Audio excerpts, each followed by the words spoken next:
Hey everyone, hope you're doing great. Welcome back to my channel. In today's video, we'll dive into what if Deku fused with the Titan frame? Smash that subscribe button, and be sure to peek at the description below. Let's begin. The smell of burnt paper and ozone hung heavy in the humid afternoon air, a scent that Izuku Midoriya had come to associate with the crushing reality of his existence. He stood outside the gates of Aldera Junior High, his shoulders hunched inward as if trying to make himself physically smaller, to occupy less space in a world that had made it abundantly clear there was no room for him. In his hands he clutched the damp, charred remains of his hero analysis for the future number 13. The koi fish in the school pond had nibbled at the edges, but the real damage, the jagged burns, the blackened cover, was courtesy of Katsuki Bakugo. If you want to be a hero that badly, there's a quick way to do it. Believe that you'll be born with a quirk in the next life and take a swan dive off the roof. The words echoed in Izuku's skull, bouncing around with a cruel, ringing finality. It wasn't just the malice. It was the casual nature of it. It was the fact that Bakugo, a boy blessed with the power of explosions, truly believed that a quirkless life was a life not worth living. Izuku walked. He didn't head home. He couldn't face his mother yet. Inko Midoriya was a well of endless kindness, but her eyes, so full of apology every time she looked at him, were painful in their own way. She looked at him like he was broken. Like he was a vase that had fallen off the shelf, glued back together but never quite right. His feet carried him autonomously through the winding streets of Muzurifu, away from the bustling city center and toward the coast. The air grew salter, heavier. The pristine sidewalks gave way to cracked pavement, and eventually, he stood before the towering monuments of society's neglect, Dagoba Municipal Beach Park. It was a graveyard of consumerism. Mountains of tires, rusted cars, broken appliances, and unidentifiable sludge stretched across the sand, blocking the view of the ocean. It was illegal to dump here, but people did it anyway because it was easy. It was a place for things that had served their purpose and were now discarded. Fitting, Izuku muttered, his voice cracking. He adjusted his yellow backpack, stepping over a rusted guardrail. He navigated the labyrinth of trash, the ground squelching beneath his red sneakers. He usually came here to cry, or to scream where the roar of the ocean would drown him out. But today he felt a strange, hollow numbness. He walked deeper than usual, climbing over an unstable pile of washing machines and rotting driftwood, seeking a spot near the water where the smell of the ocean might overpower the stench of rot. His foot snagged on a loose cable. Whoa! Izuku pitched forward, tumbling down the far side of a trash heap. He braced for impact, expecting to land on jagged metal or glass, but instead, the ground beneath the trash gave way. He fell through a false floor of plywood and rotted carpet, plummeting 10 feet into a dark, hollowed-out cavity beneath the refuse. He landed hard on wet sand, the wind knocked out of him. Ow! Izuku groaned, rolling onto his back. He stared up at the hole he'd fallen through. A sliver of orange sunset filtered down, illuminating the dust motes dancing in the stagnant air. He sat up, rubbing his bruised elbow, and looked around. It appeared to be an old storm drain outflow that had been buried by decades of illegal dumping. The air down here was cooler, but it smelled ancient, like copper and wet earth. Something in the corner caught the dying light. It wasn't rusted like the rest of the junk. It was a metallic cylinder, about the size of a fire extinguisher, but crafted from a material Izuku didn't recognize. It was matte silver, seamless, and half buried in the muck. Curiosity, the one trait Bakugo hadn't managed to beat out of him, flared to life. Izuku crawled toward it. He wiped the grime from the surface. There was text etched into the metal, but it wasn't Japanese. It wasn't English, either. It looked like a serial code, archaic and sharp. Project Ymir //sample 001. Warning, biohazard level 9. Do not open. Biohazard? Izuku whispered, his heart skipping a beat. He scrambled back instinctively. This could be medical waste. Or worse, some villain's discarded experiment. But as he moved back, the cylinder hissed. The seal, corroded by time or perhaps sensing proximity, gave way. A cloud of icy white steam vented from the canister, instantly dropping the temperature in the small cavern. Izuku coughed, waving the vapor away. From the open canister, something spilled out. It looked like fluid at first, a shimmering, translucent liquid that glowed with a faint, ethereal violet light. But as it hit the sand, it moved with purpose. It wasn't flowing downhill. It was writhing. Izuku froze. His eyes widened as the substance coalesced. It looked organic. It looked like a spine, a translucent, segmented centipede made of light and cartilage, about 2 feet long. It thrashed in the sand, frantically searching. What is that? Izuku stammered. The thing froze. It had no eyes, but Izuku felt it seeing him. It sensed his heat. It sensed his life. In a blur of motion, it launched itself. Izuku didn't have time to scream. He threw his hands up, but the creature was faster than human reaction time. It struck him mid-chest, not with an impact, but with a splash. It didn't bounce off. It sank in. It burned. Arg! Izuku clawed at his shirt, tearing the buttons. There was nothing there. No wound. No blood. But he could feel it inside him. It felt like swallowing a hot coal. He felt it burrowing through his sternum, wrapping around his ribs, slithering toward his spine. The pain was absolute, white-hot and blinding. It wasn't the pain of a punch or a burn. It was the pain of his biology being rewritten. He fell to his knees, retching dryly. His veins bulged against his skin, turning a dark, angry purple. Connect. The voice wasn't a sound. It was a vibration in his marrow. Host found. Vitals weak. Genetic structure empty. Initiating symbiosis. Get out. Izuku wheezed, clutching his throat. His vision blurred, the edges turning red. The heat inside him was rising. 100 degrees. 103. 106. Steam began to rise from his skin. His school uniform dampened with sweat, then dried instantly as his body temperature skyrocketed. He felt his bones grinding, shifting, density increasing rapidly. He rolled onto his side, curling into a fetal position in the wet sand. The pain was so intense that his brain simply couldn't process it anymore. The world narrowed down to the sound of his own heartbeat, a thunderous, slow drum that seemed to shake the cavern walls. Thump thump, thump thump. His consciousness faded, dragging him down into a darkness deeper than the ocean. The dream. He was standing in a desert. It was night, but the sky was not black. It was a swirling aurora of blues and greens, filled with a billion stars. The ground was made of pristine white sand that stretched out infinitely in every direction. In the center of the desert stood a tree. But it wasn't a tree of bark and leaf. It was a construct of pure light, a massive, branching pillar of energy that connected the ground to the sky. It pulsed with a rhythm that matched Izuku's own heart. At the base of the tree stood a girl. She looked ragged, dressed in simple, ancient peasant clothes. Her eyes were shadowed, hidden by her hair. She held a bucket of sand. Izuku tried to speak, to ask where he was, but he had no mouth. He was just a consciousness floating in this vast, silent coordinate. The girl looked up. For a split second, their eyes met. Her eyes were ancient, filled with a sorrow that spanned eons. She pointed at him, and then, the lightning struck. Not from the sky, but from the tree. A jagged bolt of yellow electricity slammed into him, not to destroy, but to fill. To awaken. The awakening. Izuku! Izuku, wake up! Izuku gasped, bolting upright in his bed. He was drenched in sweat. His sheets were soaked. Mom? Inko Midoriya stood by the door, her hands pressed to her mouth, looking terrified. Oh, thank goodness. You were screaming in your sleep. You were burning up. Izuku looked around his room. The All Might posters, the action figures, it was all normal. It was morning. Sunlight streamed through the window. I'm okay, he rasped. His voice sounded deeper. Rougher. He cleared his throat. I just had a nightmare. I tried to wake you for school, but you wouldn't stir, Inko fretted, rushing over to feel his forehead.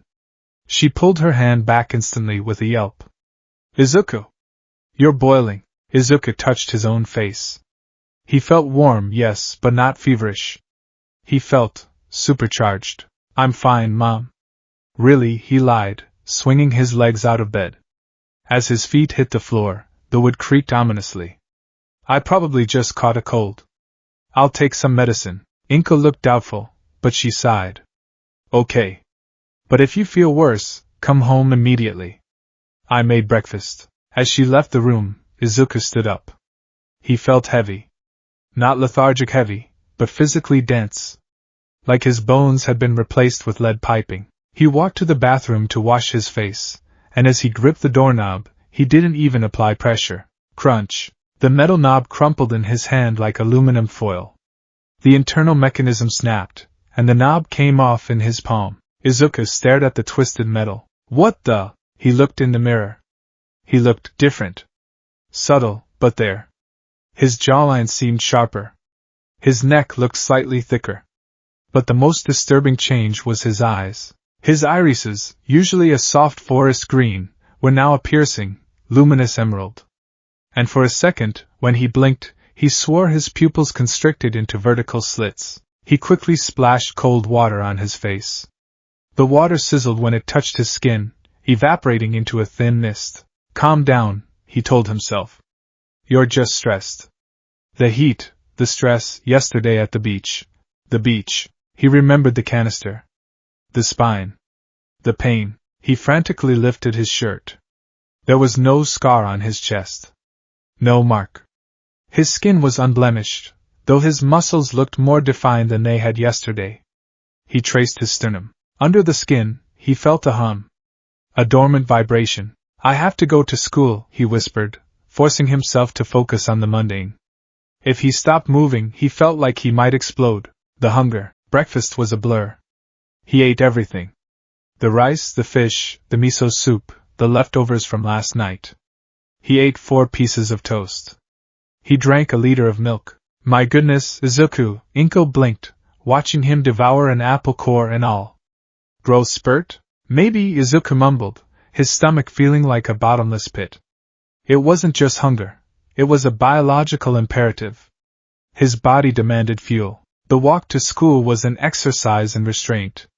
Every step he took felt like he could launch himself into the stratosphere if he pushed too hard. He had to consciously tread lightly to avoid cracking the pavement. The world felt fragile. When he arrived at Aldera Junior High, the noise was assaulting. The chatter of students, the squeak of shoes, the hum of electricity. It was all dialed up to 11. He slid into his seat, keeping his head down. He grabbed a pencil to take notes, as the homeroom teacher began speaking. Snap! The pencil shattered in his grip. Midoriya, the teacher sighed. Do you need another pencil? Sorry, Izuku stammered, staring at the splintered wood. Hey, Deku. The voice came from beside him. Bakugo. Izuku flinched instinctively, but then, he stopped. Bakugo was leaning back in his chair, feet on his desk, a sneer plastered on his face. You look like crap.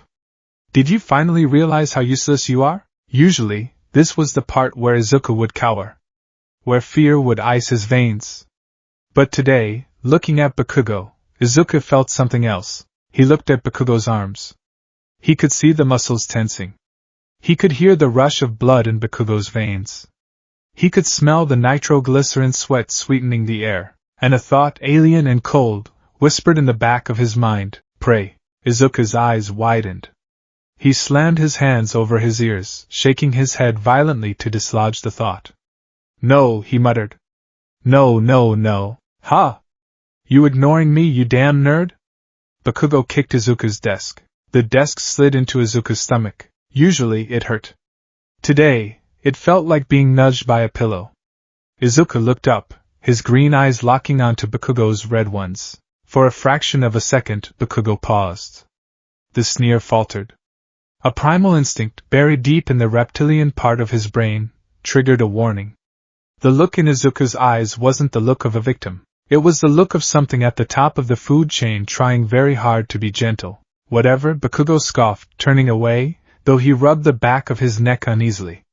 Just don't get in my way. The tunnel. School ended. Izuku bolted the moment the bell rang. He needed to get away from people. The urge to move, to burn off this excess energy, was becoming painful. His skin felt too tight. He took the shortcut home, the route that passed under the highway overpass. It was a dark, secluded tunnel. Perfect for being alone. He walked into the shadows, loosening his collar. Steam wisped off his neck. 104 degrees, he muttered, checking a digital thermometer he'd bought at a convenience store during lunch. It's not going down. As he reached the midpoint of the tunnel, the manhole cover behind him rattled. Izuku stopped. The hair on the back of his arms stood up. Not from fear, but from anticipation. The manhole cover exploded upwards. A geyser of dark, sickly green sludge erupted from the sewer, coalescing into a massive, liquid form with bulging eyes and a jagged maw of yellow teeth. A medium-sized invisibility cloak. The villain gurgled, his voice wet and distorted. You'll do nicely, kid. Izuku turned. In the past, he would have been paralyzed. He would have dropped his notebook. Instead, he dropped into a stance. Get back, Izuku warned. His voice was low, vibrating with a growl he didn't recognize. The sludge villain laughed. Feisty. I like it. Just hold still, it'll only hurt for 45 seconds. Then I'll take over your body. The villain lunged. A tendril of slime shot forward like a whip. Izuku moved. He didn't think about it. His body just reacted. He sidestepped the strike with speed that blurred his vision. The slime cracked the concrete wall behind him. He's fast, the sludge villain thought, surprised. But not fast enough. The villain expanded, filling the tunnel, blocking the exits. He surged forward like a tidal wave. There was nowhere to dodge. The sludge crashed over Izuku, engulfing him. Gah! Izuku gasped as the fluid forced its way into his nose and mouth. It tasted like sewage and oil. Don't struggle. The villain hissed, tightening his grip. You can't grab me. I'm fluid. Izuku clawed at the slime. His fingers sank in uselessly. He couldn't breathe. The darkness was closing in. Weak, the voice in his head whispered. Flesh is weak. No, Izuku thought, panic setting in. I'm going to die. I haven't done anything yet. You require armor, the voice said. You require power. Yes. Izuku screamed internally. Anything. Save me. Accepted. A spark ignited in Izuku's chest. The dormant seed exploded. Beneath the sludge, Izuku's eyes rolled back. Gold electricity crackled around his body. The heat spiked. 100, 200, 400 degrees. Ack. You're hot. The villain yelped, the sludge around Izuku's skin beginning to boil and bubble. What is this, kid? Boom. Before the transformation could fully take hold, the manhole cover flew off again. Fear not. A booming voice echoed through the tunnel. A figure of towering muscle, clad in a white shirt and cargo pants, stood at the entrance. For I am here, All Might. The symbol of peace wound back a fist. Texas. Smash. The wind pressure was immense. It hit the sludge villain like a hurricane, scattering the fluid instantly. The villain was blown apart, splattered against the tunnel walls. Izuku was released. He hit the ground hard, gasping for air. The golden lightning around him faded instantly, the frame receding as the threat vanished. Apologies, young man. All Might laughed, gathering the scattered pieces of the villain into soda bottles with blinding speed. I didn't mean to get you caught up in my justice ing. Izuku stared up at his idol. The dizziness was returning. The heat was fading. All Might, indeed. Now I must be off to turn this fellow in. Stay safe. Wait. Izuku reached out. He had to ask. He had to know if someone like him, someone who was quirkless until yesterday, someone harboring a monster, could be a hero. But his vision went black, and he slumped against the concrete. The spark. When he came to, All Might was gone. Izuku sat alone in the tunnel. He checked his pockets. His notebook was signed. All Might signed it. He saved me, Izuku whispered, but the joy was hollow. He remembered the sensation right before All Might arrived. The hunger. The voice. The desire to tear the villain apart with his teeth. He stood up, shaky. He had to go home. He walked out of the tunnel dazed. He didn't notice he was walking toward the shopping district. He didn't notice the smoke rising in the distance until the explosion started. Boom! Izuku looked up. Black smoke billowed into the sky. Crowds were gathering. Against his better judgment, he ran toward it. The scene was chaos. Firefighters were holding back the flames. Heroes, Death Arms, Kamui Woods, Empty Lady, were standing around, helpless. I can't get close, Death Arms shouted. The explosions are too intense. My quirk isn't suited for this. Kamui Woods yelled, and in the center of the inferno, surrounded by a sea of flames, was the sludge villain. He escaped? Izuku breathed, horror washing over him. All Might dropped him, because of me. Because I grabbed his leg when he jumped. The villain had a hostage. A student. Izuku squinted through the smoke. He saw a familiar head of ash-blonde hair. He saw red eyes wide with terror. Kaken. The sludge villain was suffocating Bakugo, using his body as a shield, using his explosions to keep the heroes at bay. Bakugo was thrashing, but his eyes were fading. He was dying, and the heroes were watching. They're not moving, Izuku realized. Why aren't they moving? Because they are afraid, the voice inside him rumbled. They are prey. Izuku didn't think. His legs moved on their own. He broke through the police barricade. Hey! Stop! A hero shouted. Izuku sprinted into the fire. The heat was intense, searing his skin, but the heat inside him was hotter. He felt the frame waking up. It didn't ask for permission this time. It reacted to the adrenaline. DKU? Bakugo choked out, spotting him. Let him go!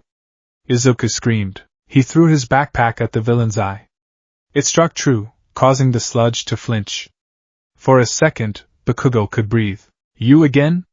The sludge villain roared, shifting his focus to Izuku. I'll kill you this time. A massive tendril of sludge, hardened and sharp, swung down like a guillotine. It was aimed right at Izuku's head. Time slowed. Izuku saw the strike coming. He knew he couldn't dodge it. He was just a boy. He was small. He was weak. No, the voice roared. We are the vanguard. Inside his bloodstream, millions of dormant cells ignited. The Ymir parasite attached to his spine flooded his system with energy. Izuku raised his right arm to block. Crack boom. It wasn't a sound of impact. It was the sound of lightning striking neat. A bolt of yellow lightning tore from the sky, or did it come from him, and struck Izuku. The transformation was instantaneous and violent. Steam exploded from Izuku's pores with enough force to shatter the windows of the nearby shops. His right sleeve disintegrated. Beneath the fabric, his arm didn't just swell, it erupted. Red, skinless muscle fibers wove together in microseconds, expanding his arm to 3 times its natural size. White, hardened bone armor plated over the muscle, encasing his forearm, his knuckles, his shoulder. It looked like the limb of a giant, grafted onto a child. The sludge tendril hit Izuku's new arm. It didn't cut. It shattered on impact against the hardened bone plating. What? The sludge villain shrieked. Izuku looked at his arm. It was heavy, pulsing with heat, emitting jets of steam from between the plates of armor. He didn't feel pain anymore. He felt power. He looked at the villain. He stepped forward, the concrete cracking under his foot. He pulled his arm back. The muscle fibers groaned, tightening like steel cables. Rohair! Izuku didn't scream.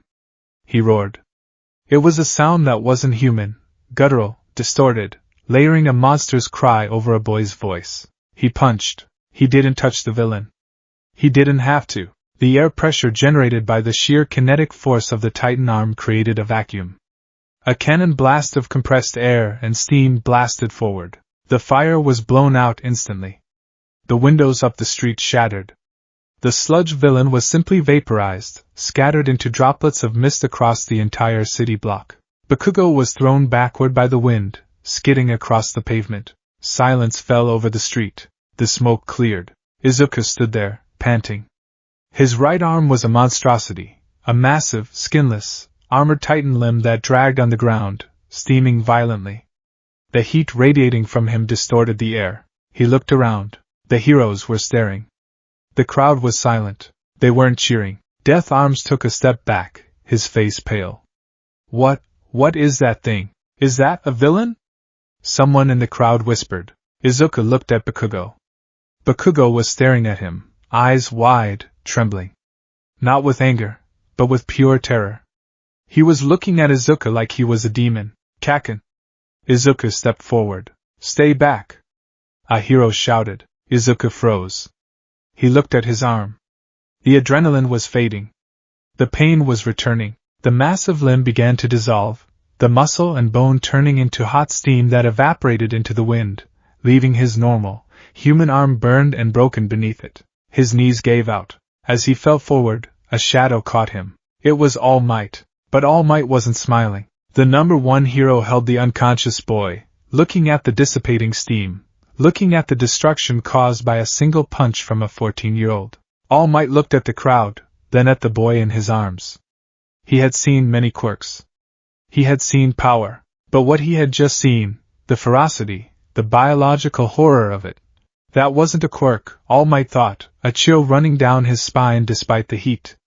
That was a monster. Izuku drifted into unconsciousness, the last thing he heard being the fearful murmurs of the people he had wanted to save. The interrogation room at the Mizurufu Police District Station was sterile, cold, and smelled of stale coffee. It was a stark contrast to the inferno raging inside Izuku Midoriya's body. He sat on a metal chair that felt too fragile beneath him. Every time he shifted his weight, the aluminum groaned in protest, a high-pitched whine that made the detective across the table flinch imperceptibly. Izuku kept his hands folded in his lap, staring at his knuckles. They were normal now. Human skin, freckles, small scars from childhood. But he could still feel the ghost of the thing that had enveloped them an hour ago. He could feel the phantom weight of dense, white armor and the raw, skinless muscle that had woven itself over his limb in the blink of an eye. Midoriya-kun? Izuku snapped his head up. The detective, a man in a trench coat introduced as Tsukachi, was looking at him with a mix of professional detachment and guarded curiosity. Beside him stood All Might, in his hero form, though he was hunched slightly, trying to fit his massive frame into the corner of the small room. Sorry, Izuku rasped. His throat felt like he had swallowed sand. I'm listening. Let's go over it one more time, Tsukachi said, tapping his pen against the notepad. According to the registry, you are quirkless. You have been diagnosed as quirkless since age 4. Yet, witnesses, including several pro-heroes, saw you manifest a transformation-type ability that generated enough wind pressure to alter the local weather patterns and disperse a villain made of fluid. Is that correct? Izuku hesitated. He looked at All Might. The symbol of peace wasn't smiling. His blue eyes were shadowed, intense. Yes. That's what happened. And you claim you didn't know you had this power? I didn't, Izuku said, his voice rising in panic. I swear. I just wanted to save Kaken. I ran in, and then, it was like something snapped. It got so hot. I felt like I was burning from the inside out. Tsukachi glanced at All Might, then back to Izuku.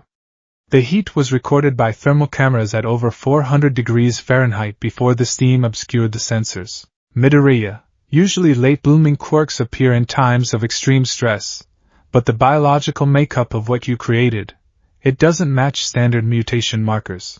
Tsukachi leaned forward. How did it feel? Did you control it? Izuku closed his eyes. He went back to that moment. The smell of the sludge. The fear in Bakugo's eyes. And the voice. The deep, vibrating command in his marrow. Pray. It didn't feel like a power, Izuku whispered, the truth tumbling out before he could stop it. It felt hungry. The room went silent. The hum of the fluorescent lights seemed to grow louder. Hungry? All Might spoke for the first time, his voice booming but soft at the edges. Izuku gripped his knees, his knuckles turning white. It felt like I was wearing death. Like something else was moving my arm. I wanted to save him, but part of me just wanted to destroy the villain, to crush him. He looked up, tears welling in his glowing green eyes. Am I a villain? Is this a villain's quirk? All Might looked at the boy. He saw the terror. He saw the trembling. This wasn't the arrogance of a villain. It was the fear of a child holding a loaded gun he didn't know how to use. No, young Midoriya, All Might said, stepping forward. He placed a massive hand on Izuku's shoulder.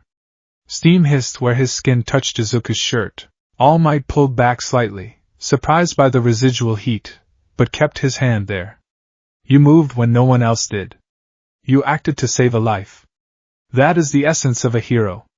However, All Might's face grew serious. Power without control is merely violence. And that power is dangerous. The diagnosis. The next day, Inko Midoriya took him to the hospital. She was a nervous wreck, alternating between sobbing with relief that he was alive and panic about his sudden fever. They were referred to a specialist in quirk genetics, a Dr. Arata. He was a young man with tired eyes and a mutation quirk that gave him extra fingers, which typed furiously on a keyboard as he examined Izuku's scans. Well, Dr. Arata said, slapping an X-ray onto the light box. This is interesting. Inko twisted her handkerchief. Is he okay, doctor?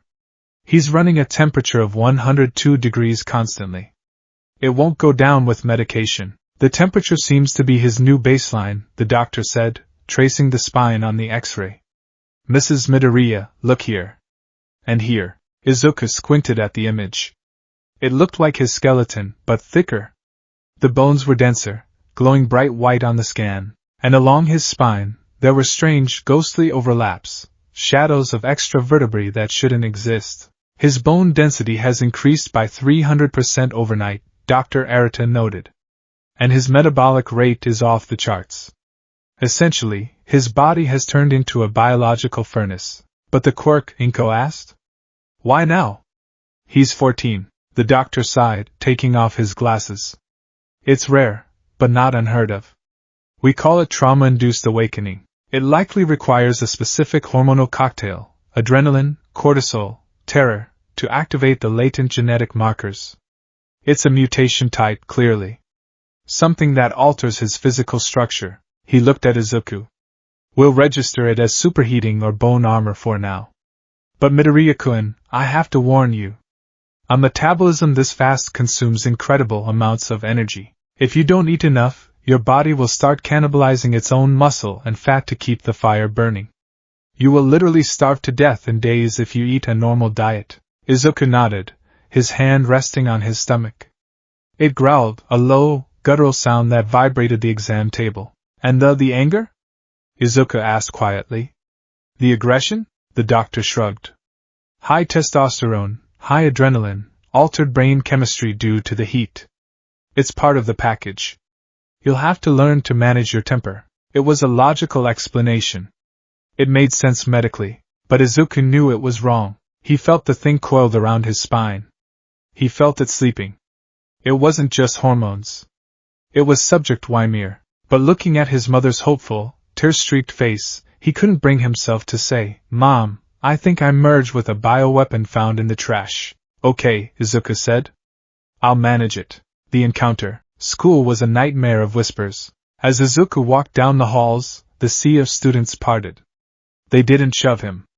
They didn't trip him. They avoided him. Word of the sludge villain incident had spread. The video was online. Grainy footage of a green-haired boy turning into a monster and blowing out a city block. That's him, someone whispered. The one who exploded. I heard he broke the villain's spine. I heard he eats raw meat now. Izuku kept his head down, clutching his bag straps. He reached his classroom and slid the door open. The chatter stopped instantly. Bakugo sat at his desk, staring out the window. As Izuku walked to his seat, Bakugo didn't turn. He didn't yell Deku. He didn't ignite explosions in his palms. His shoulders were tense, hiked up around his ears. Izuku sat down. The silence stretched, heavy and suffocating. Kaken? Izuku whispered. Bakugo flinched. He turned slowly, his red eyes locking onto Izuku's. There was no fire in them today. Just confusion and a deeply buried fear that Bakugo was trying desperately to convert into anger. Don't talk to me, Bakugo hissed. But there was no bite in it. I don't know what the hell you did, or how you tricked everyone for 10 years, but stay away from me. I didn't trick. Shut up. Bakugo slammed his hand on the desk, a small pop of an explosion marking the wood. But he didn't look at Izuku. He looked at Izuku's arm, the arm that had been a giant pile of muscle and bone yesterday. Just shut up. He turned back to the window. The hierarchy had shattered. Bakugo, the king of the school, had been saved by the pebble on the side of the road. And worse, the pebble had shown teeth sharper than his own. The offer. That evening, Izuku walked home along the riverbank. The sun was setting, casting long, bloody shadows across the water. The heat inside him was surging again. 103 degrees. He had eaten 3 bento boxes for lunch and was still starving. Hunger, the sensation pulsed. Fuel. Need fuel. Shut up, Izuku muttered to his own chest, rubbing his sternum. Talking to oneself is a sign of genius. Or so they say. Izuku jumped, spinning around. Standing by the railing, disguised in a baggy yellow suit and looking like a skeleton himself, was All Might. But small. All Might? Izuku gasped. Then he blinked. Wait, you're the true form? Yes, the skeletal man said, coughing up a spatter of blood. We met at the station, though I tried to keep a low profile. I am All Might. Or, well, what's left of him? Izuku stared. The symbol of strength, reduced to skin and bones. It was jarring, but strangely comforting.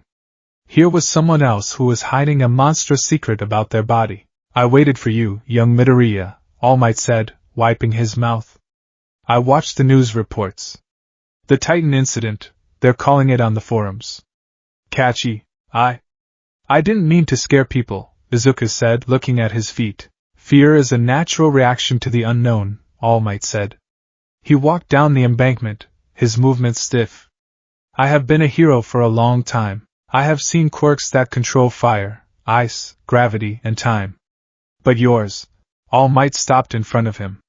The hero's sunken eyes bore into Izuku. It reminded me of something old. Something primal. Tell me, when you used that power, did it feel like you were in control? Or did the power use you? Izuku swallowed. It used me. Just for a second. It wanted to kill the villain.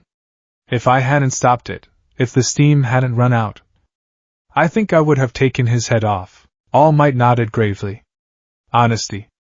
That is good, he sighed, looking out at the river. I am looking for a successor, Midoriya. Someone to inherit my power. My quirk. Izuku's heart stopped. Inherit your quirk? Yes. But All Might raised a finger, cutting off Izuku's excitement before it could bloom. I cannot give it to you. Not yet. Perhaps not ever. Izuku felt cold, despite the furnace in his blood. Oh.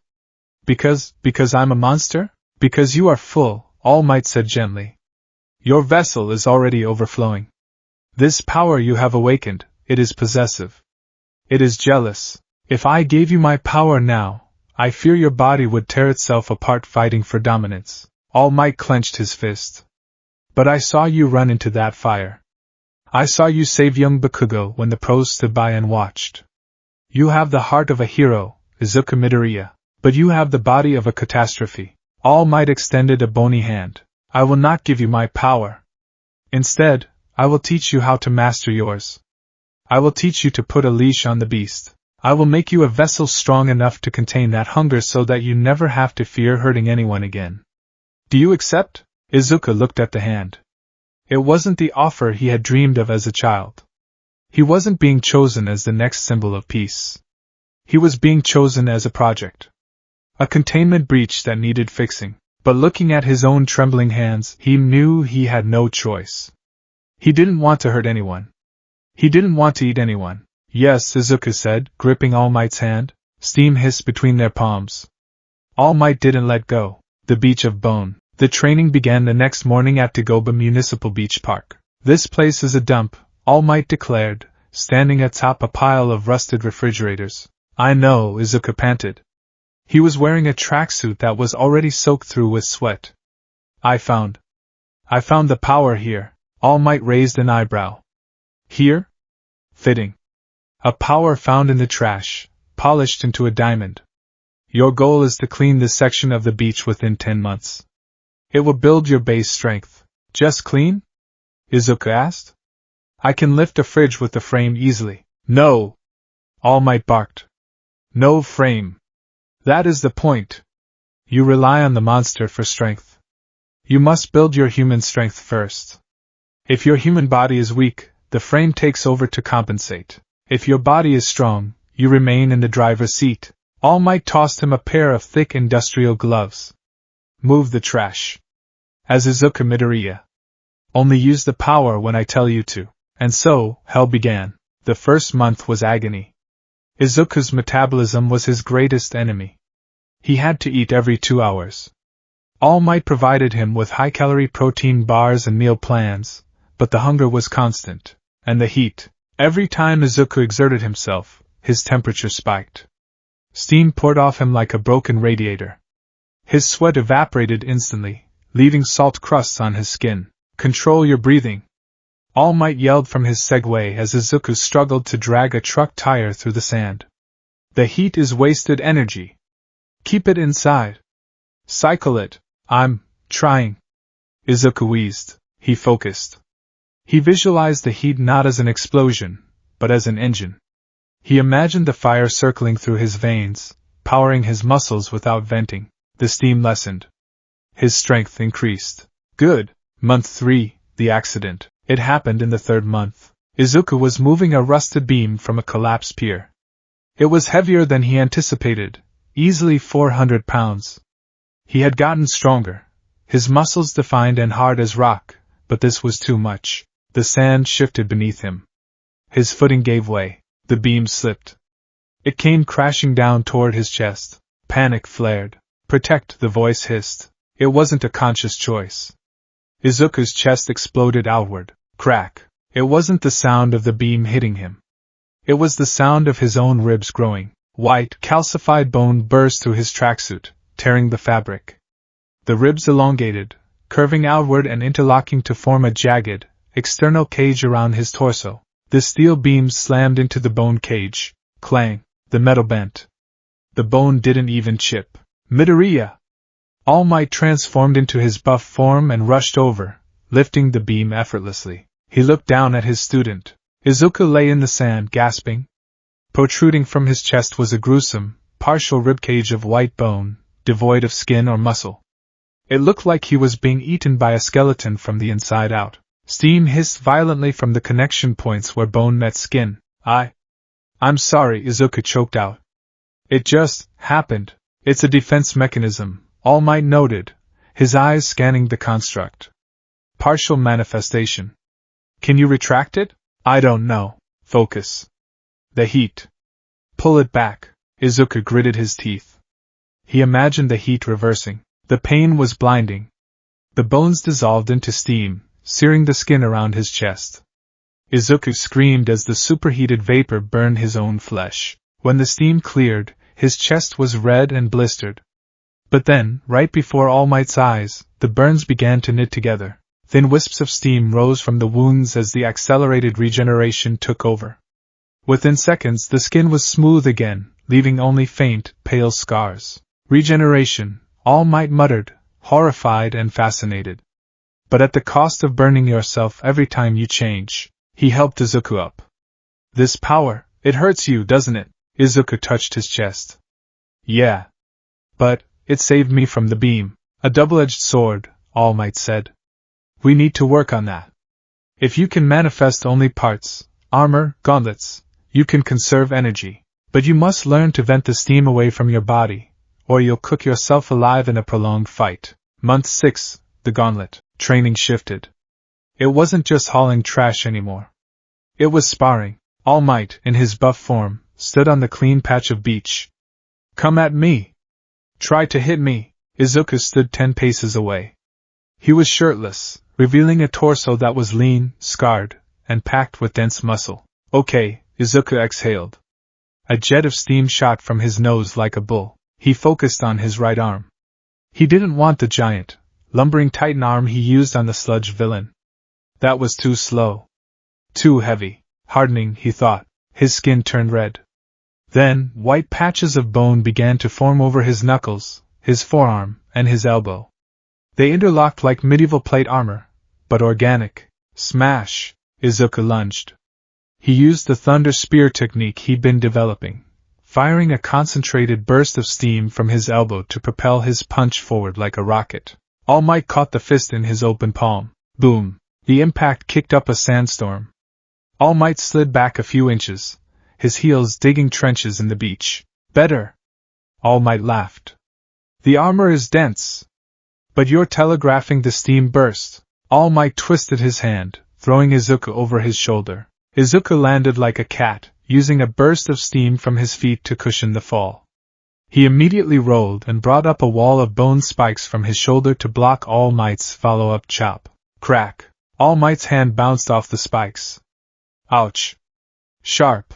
Izuku grinned, his teeth looking slightly too sharp in the sunlight. I'm learning, he was. The fear was receding. The voice was still there, whispering pray or kill whenever he fought, but Izuku had learned to treat it like background noise. Like a radio left on in another room. But he noticed something else. When he sparred with All Might, the frame was quiet. It respected All Might. It recognized him as an apex predator, but whenever Izuku walked home, whenever he passed normal people, the hunger returned. He felt like a wolf walking through a flock of sheep. He had to keep his hands in his pockets to stop his claws from lengthening. Month 10, the eve of the exam. The beach was clean. It was sunrise. The mountains of trash were gone, replaced by a pristine, golden coastline. The water sparkled, liberated from the sludge. Izuku stood atop the seawall, looking out at the horizon. He was unrecognizable from the boy who had stood there 10 months ago. He was taller, broader. His jaw was square. His hair was a wilder mess of green and black. But it was his presence that had changed. He stood with a stillness that was unnatural. He didn't fidget. He didn't slouch. He stood like a statue waiting to come to life. All Might rolled up behind him. Incredible. Izuku turned. His green eyes glowed in the morning light. I did it. You did more than that, All Might said. You built a vessel. All Might reached into his pocket and pulled out a small, wrapped package. A graduation gift. Before the exam, Izuku opened it. It was a pair of gloves. They were made of a strange, high-tech fabric, with vents along the forearms. Support items? Izuku asked. Made by a friend of mine, All Might said. They are heat-resistant up to 3,000 degrees. And those vents, they will help direct the steam away from your skin when you manifest your gauntlets. It won't stop the burning completely, but it will help. Izuku put them on. They fit perfectly. He clenched his fist, the fabric stretching. Thank you, All Might. Izuku, All Might said, dropping the young. Tomorrow is the UA entrance exam. You are going into a simulation of battle. I know, the frame. All Might hesitated. It feeds on violence. In the exam, there will be robots. Destruction. It will be tempting to let go. To let the monster run wild. Izuku looked at his gloved hand. He clenched it tight. I know. It wants to eat. You must starve it, All Might said sternly. You must be the one who decides when to strike. If you lose control in there, if you hurt another student, I won't, Izuku said. His voice was low, possessing a growl that vibrated in All Might's chest. I'm not the passenger anymore. I'm the driver. All Might looked at the boy. He wanted to believe him. But he remembered the X-rays. He remembered the doctor's words about the parasite fusing with the host's nervous system. The line between Izuku and the Titan was blurring. Go, All Might said, pointing toward the city. Show them that a hero can come from the abyss. The gate, UA High School. The hero barrier. Izuku stood at the massive gates, surrounded by hundreds of other hopefuls. He wore his middle school uniform, but it felt tight across the shoulders. He walked forward. Out of my way, Deku. Izuku stopped. Bakugo walked past him. But unlike before, Bakugo didn't shoulder check him. He gave him a wide berth. Bakugo paused, looking back over his shoulder. Don't think just because you turned into a freak that you're better than me. Izuku looked at him calmly. I don't think I'm better, Kaken. I just think I'm not beneath you anymore. Bakugo's eye twitched. He scoffed and stomped away. Izuku took a breath. He stepped through the gate. As he did, he tripped on his own shoelace. Clumsy, the voice chided. He fell forward, bracing for impact. But he didn't hit the ground. He floated. Are you okay? A bubbly voice. Izuku looked up. A girl with round cheeks and brown hair had touched his backpack, levitating him. It's bad luck to fall right before the exam, she chirped, setting him upright. I'm Uraraka Ochako. Let's do our best, she smiled. Izuku stared at her. The frame reacted instantly. Weak, it whispered. Soft. Protect? Or consume? Izuku shook his head violently, forcing the intrusive thoughts away. Why yeah.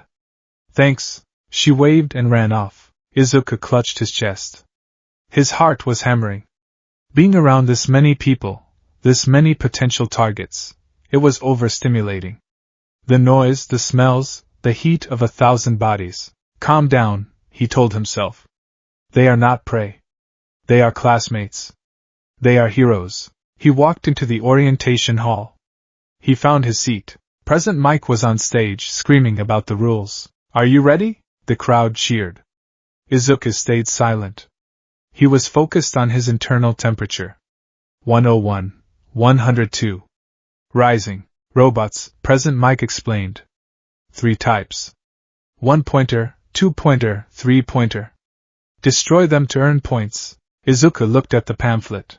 Destroy. The frame liked that word. Destroy, the voice echoed, purring like a cat. Yes. Break. Tear. Bite. And one more thing. A student with glasses stood up, Ida Tenya. He pointed at the pamphlet. There is a 4th robot listed here. If this is a mistake, it is a shame upon you. And you. He pointed at Izuku. You've been muttering destroy under your breath for the last minute. It's distracting. If you're here to be a villain, leave. The auditorium went dead silent. Every eye turned to Izuku. Izuku looked up at Ida. His green eyes flashed. A wisp of steam escaped the corner of his mouth. I'm not a villain, Izuku said quietly, but his voice carried across the silent hall. I'm just getting ready. Ida sat down, looking unsettled. President Mike coughed. Okay. Tough crowd. The 4th robot is a 0-pointer. It's an obstacle. Avoid it. Now, off to your battle centers. Battle Center B. Izuku stood in front of the massive Mach City gates. He stretched his arms. The fabric of his tracksuit strained. He looked around. Uraraka was there. Ida was there. They looked nervous. Izuku wasn't nervous.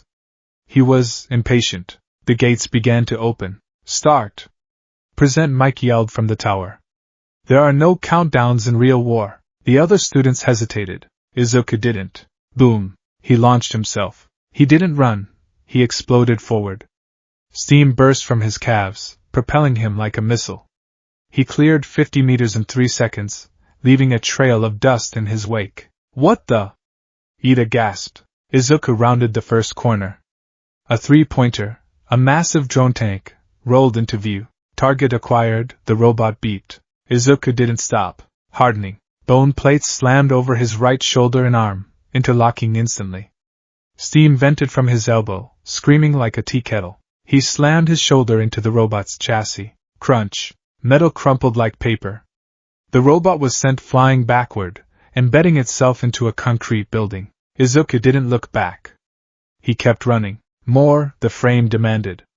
More. A 2-pointer appeared. Izuku grabbed its manipulator arm. His grip strength was terrifying. He crushed the metal piping, then swung the entire robot like a flail, smashing it into a 1-pointer. 6 points, Izuku counted, his voice rough. Other students were catching up now. They saw the destruction. Did he do that? Izuku ignored them. He was in a trance. He moved through the city like a force of nature. He wasn't using the giant titan arm. He was using the partial frame. A bone gauntlet here to punch, a ribcage shield there to tank a missile. Reinforced legs to leap 3 stories high. He was efficient. He was brutal. 40 points, he muttered, landing on a rooftop, crushing the ventilation unit. He looked down at his hands. The gloves were smoking. His skin beneath was red, blistered from the constant rapid transformations. But the pain felt distant. The endorphins were too high. 50 points. The buzzer sounded for the 2-minute warning, and then the ground shook. Boom. Boom. Boom. The buildings trembled. Glass shattered. From the center of the city, a monstrosity rose. The 0-pointer. It was colossal, easily taller than the skyscrapers. Its treads crushed the street. Its hand, the size of a bus, smashed through a building. Dust choked the air. The students froze. That's not an obstacle. Someone screamed. That's death. Run! The crowd turned and fled. The panic was palpable. Izuku turned to run too.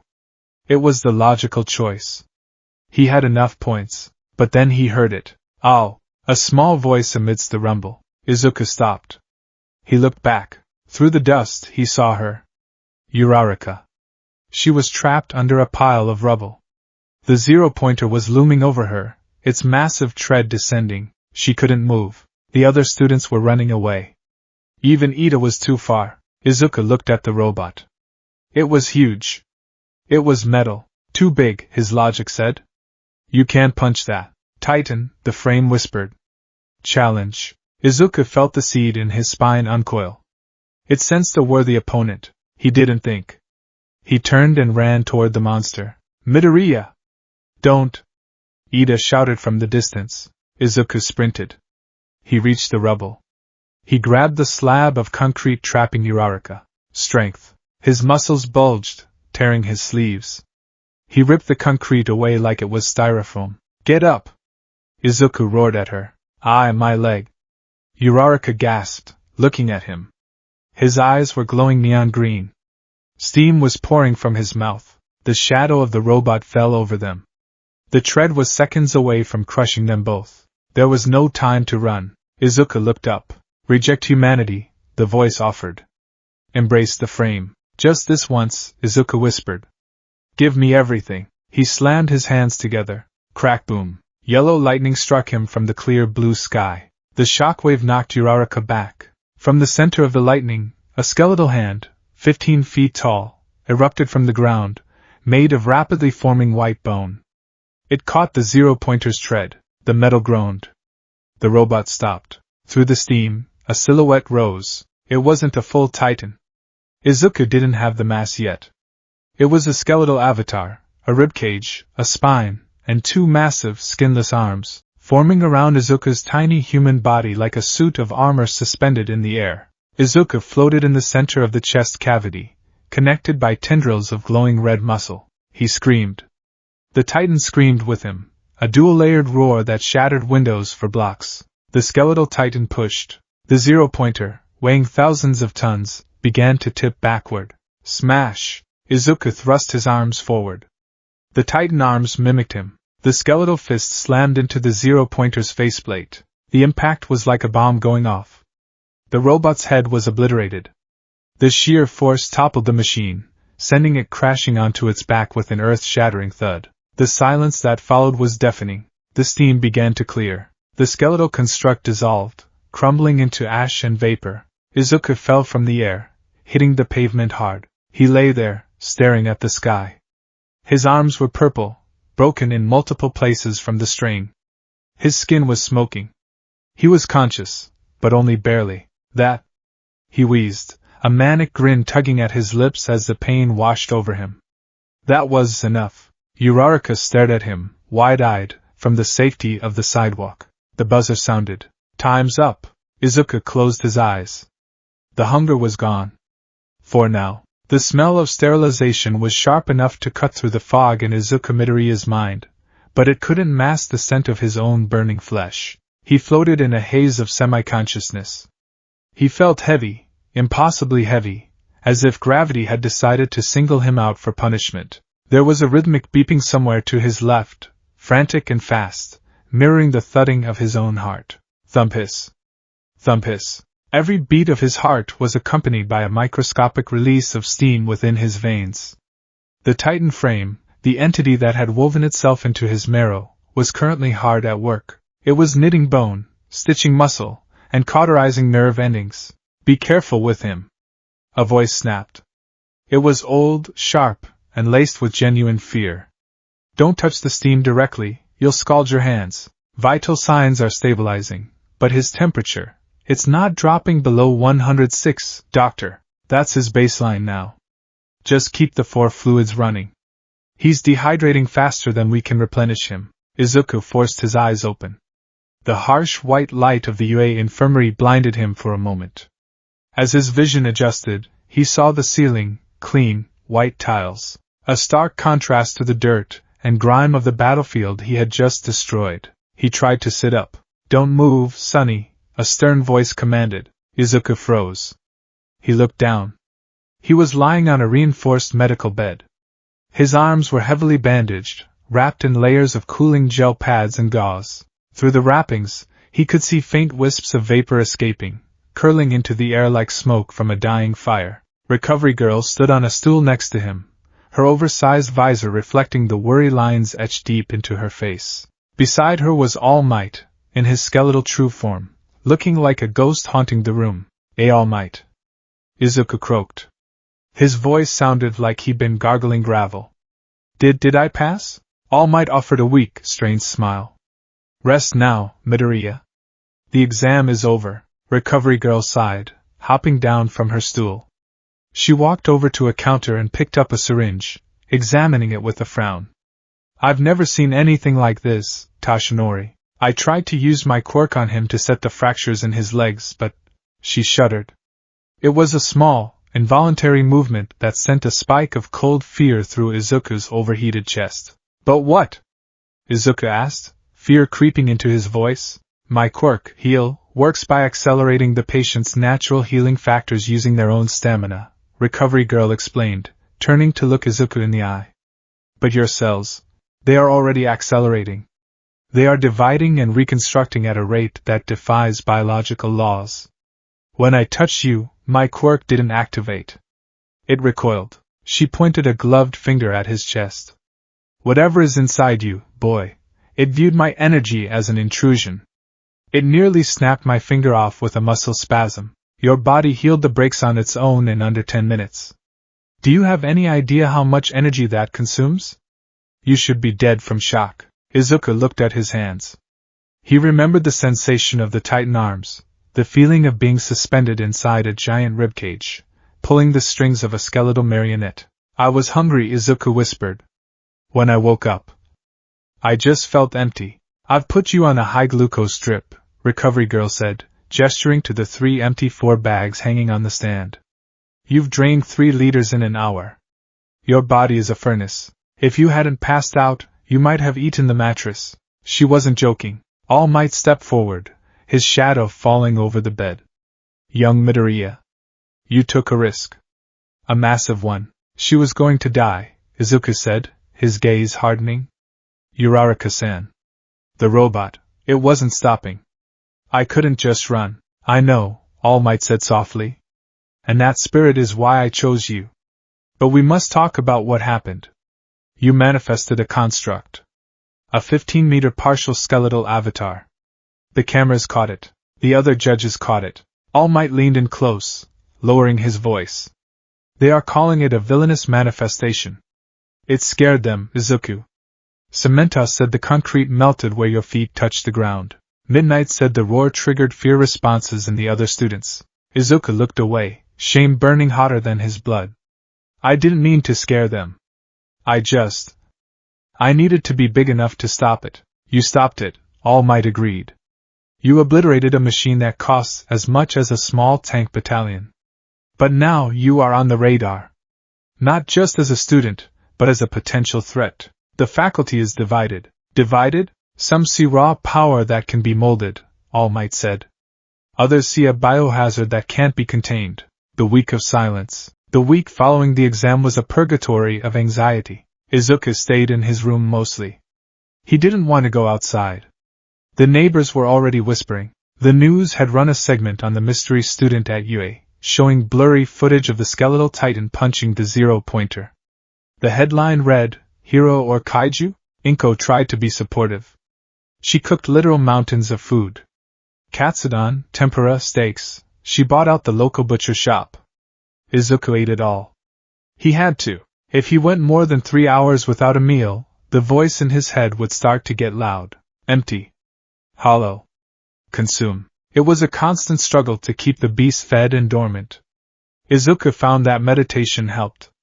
He would sit on his floor, visualize the seed on his spine, and imagine building a cage around it, a cage of human will. But the doubt gnawed at him. Had he failed? He had 0 combat points. He had destroyed the 0-pointer, sure, but that was worth nothing on paper. And he had broken his own body to do it. Then, the letter came. He was doing push-ups, one-handed, with 3 cinder blocks strapped to his back, when Inko burst into the room. Izuku! It's here! From Yue! He froze. Steam vented from his shoulders as he stood up, the cinder blocks clattering to the floor. He took the envelope with trembling hands. It felt heavy. He went to his desk. He tore it open. A holographic projector disc slid out. It whirred to life, projecting an image onto his wall. I am here! As a projection, All Might's buff form filled the room. Young Midoriya! You have been waiting. You have been trembling. And you have been eating, I hope. The results are in. Izuku held his breath. On the written exam, you passed with flying colors. But the practical, the practical. 0 combat points. A devastating score for a devastating power. You destroyed the ultimate obstacle, yet earned nothing for it. By the standard rubric, you failed. Izuku's knees buckled. He knew it. However, All Might's voice boomed. A hero course that rejects those who save others is no hero course at all. How could we ignore the boy who jumped into the jaws of death to save a stranger? The video cut to a clip. It was Uraraka. She was standing in the negotiation room at Yue, pleading with President Mike. Please! Give him my points! He saved me! He broke his arms and legs to save me! If you don't let him in, it's not fair! Izuku felt tears prick his eyes. She had tried to give him her points? You didn't just defeat a villain, Midoriya, All Might continued, turning back to the camera. You inspired fear in the enemy and hope in the victim. That is the essence of heroism. The scoreboard appeared. Villain points 0, rescue points 60, 60 rescue points. A score that puts you near the top of the class. Izuku Midoriya. Welcome to your hero academia. The hologram faded. Izuku sat there in the dark, the afterimage of All Might burning in his retinas. He clenched his fist. The skin turned red, then white, as a small patch of bone armor formed over his knuckles. I did it, he whispered. But deep down, beneath the joy, the voice laughed. The hunting grounds are open. The first day, the UA campus was massive. A glistening city of glass and steel that represented the pinnacle of superhuman society. Izuku walked through the main archway, wearing the gray UA blazer.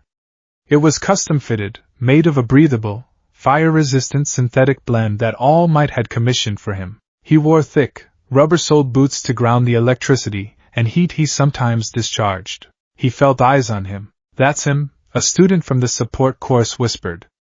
The bone guy. I heard he's actually a Nomu in disguise. Don't look him in the eye. Izuku kept his gaze forward. He was used to being outcast as Deku the Quirkless.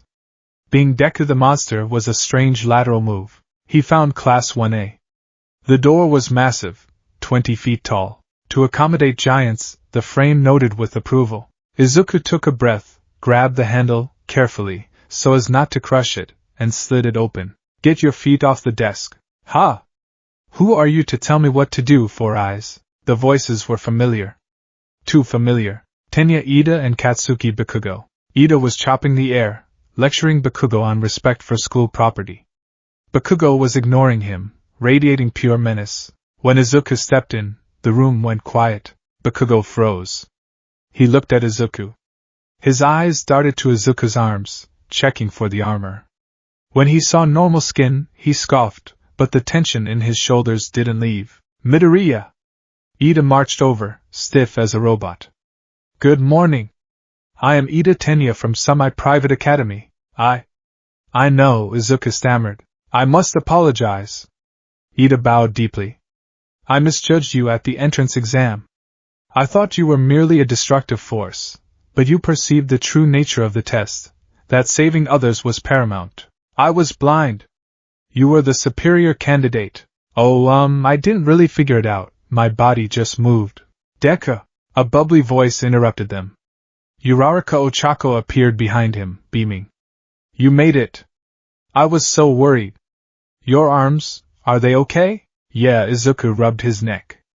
Recovery girl is amazing. And well, I heal fast. That punch was incredible. Uraraka mimed a smash. You were like...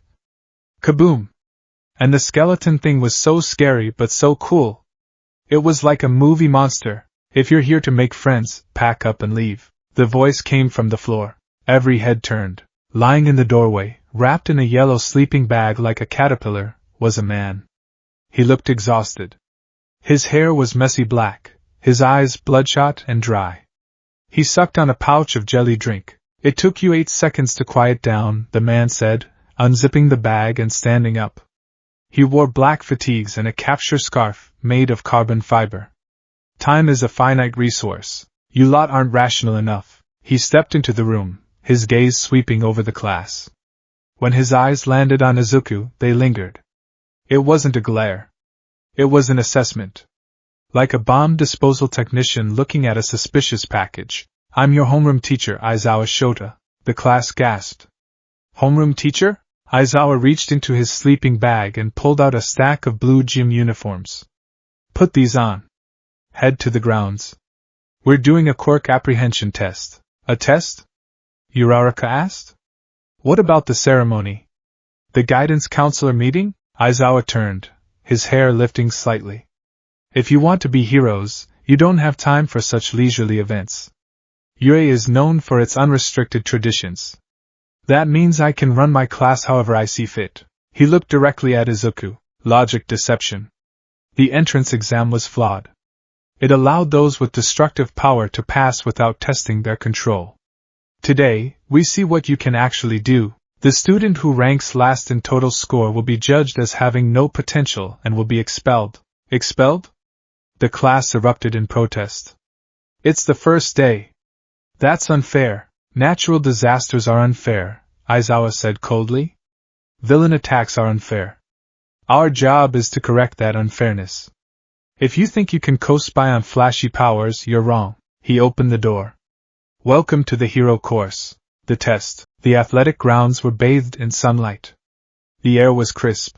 Izuku stood in line, his heart rate climbing. Expulsion. He couldn't be expelled. Not after everything. Not after swallowing the hair, not after the beach, not after the pain. Survival of the fittest, the voice murmured. Show them. Bakugo, Aizawa called out. You finished first in the entrance exam. What was your softball throw record in junior high? 67 meters, Bakugo grunted. Try it with your quirk. Bakugo stepped into the circle. He grabbed the ball. He grinned, a feral expression that mirrored the hunger inside Izuku. Dai! Boom! Bakugo blasted the ball with a massive explosion. It soared through the air, trailing smoke. 705.2 meters, Aizawa read from his device. The class went wild. 700 meters? Are you kidding? This looks like fun. We can use our quirks as much as we want. Fun? Aizawa's voice cut through the excitement like a knife. You think this is fun? You have 3 years to become heroes. Will you have this attitude when lives are on the line? He smiled, a terrifying expression that didn't reach his eyes. Right. Whoever comes in last is expelled. It's not a threat. It's a promise. The tests began. Test 1, 50-meter dash. Izuku lined up against Ida. Ida's engines roared. Engine boost. He crossed the line in 3.04 seconds. Izuku stood at the start. He focused on his legs. Steam injection. He didn't transform his legs into bone. Too heavy, too slow. Instead, he triggered the heat vents in his calves. Burst. A jet of high-pressure steam exploded from his legs. It wasn't running. It was a low-altitude launch. Whoosh. He crossed the line. 4.02 seconds. He skidded to a halt, smoke trailing from his heels. Fast, Ida noted, adjusting his glasses. Propulsion based on thermal expansion? Test 2, grip strength. Izuku took the dynamometer, hardening. His hand turned red, then white bone plated his fingers. He squeezed. Crunch. The machine shattered in his hand. The digital display read error before the casing snapped. Whoops, Izuku muttered. Mizo Shoji, who had gripped 540 kilograms, looked at the broken metal. Dude. Test 3, standing long jump. Izuku used the steam burst again, launching himself clear over the sandbox. Test 4, repeated side steps. This was harder. The Titan frame wasn't built for agility. It was built for straight lines and destruction. He performed slightly above average, but Mineta, the great boy, Beat him easily here. Test 5, the ball throw. This was it. Uraraka had just scored infinity. The bar was set impossibly high. Midoriya, Aizawa called. Izuku walked to the circle. He picked up the ball. He could feel the eyes. The skepticism. If I use the Titan arm, Izuku thought, I'll blow my arm off again. I can't do that. I need to show control. He remembered All Might's training. Focus the heat. Don't let it explode. Channel it. He wound up. He concentrated the energy into his fingertips and his shoulder. He visualized the muscle fibers braiding together, becoming steel cables. One finger. Just one finger. He threw. Smash! But as the ball left his hand, the power vanished. The heat in his veins went cold. The bone he was trying to manifest dissolved into sludge. The steam sputtered out. The ball flew. 46 meters. It landed with a pathetic thud. Huh! Izuku stared at his hand. What? Where did it go? He felt the seed in his spine thrashing. It was angry. It felt suffocated. Blinded, the voice screamed. The eyes. The eyes are watching. Izuku turned. Aizawa stood there. His hair was floating, defying gravity. His capture scarf was floating. And his eyes, they were glowing red. I erased your quirk, Aizawa said flatly. Erased? Izuku gasped. Aizawa walked forward, closing the distance. He looked like a predator cornering a wounded animal. That entrance exam, Aizawa said. It was irrational. A kid like you, with a power that destroys his own body, you're not a hero. You're a liability. He stopped inches from Izuku's face. Do you plan to shatter your arm again? To become a glorified paperweight that needs saving after one attack? I saw the reports, Aizawa continued, his voice low. Dr. Arata's file. Bioorganic parasitism. Unstable mutation. You're a ticking time bomb, Midoriya. If you lose control of that thing inside you, people die. And I don't like cleaning up messes. He blinked. His hair fell. You have your quirk back. The heat rushed back into Izuku's body instantly. It was violent, like a dam breaking. Izuku stumbled. You have 2 tries left, Aizawa said, walking back to the line. Hurry up and get it over with. Izuku stood there shaking. Liability. Time bomb. Monster. He looked at the ball. Show him, the voice growled. Show the staring man. Izuku picked up the ball. He couldn't use the full arm. He would break. And if he broke, Aizawa was right. He needed a middle ground. He looked at the ball. He thought about the mechanics of the frame. It wasn't just armor. It was pressure. He moved into a pitching stance. He didn't coat his whole arm. He focused solely on the tip of his index finger and the muscles of his shoulder. Concentrate. He initiated the throw. The motion was human. But at the very last microsecond, as the ball was about to leave his hand, he triggered the frame. Snap. A ring of steam exploded from his elbow, acting as a piston. The bone armor materialized only on the tip of his index finger, hardening it to the density of diamond. He flicked the ball with the force of a cannon shot. Boom! The air cracked. A shockwave rippled through the dust on the ground. The ball vanished into the sky. Izuku hissed in pain.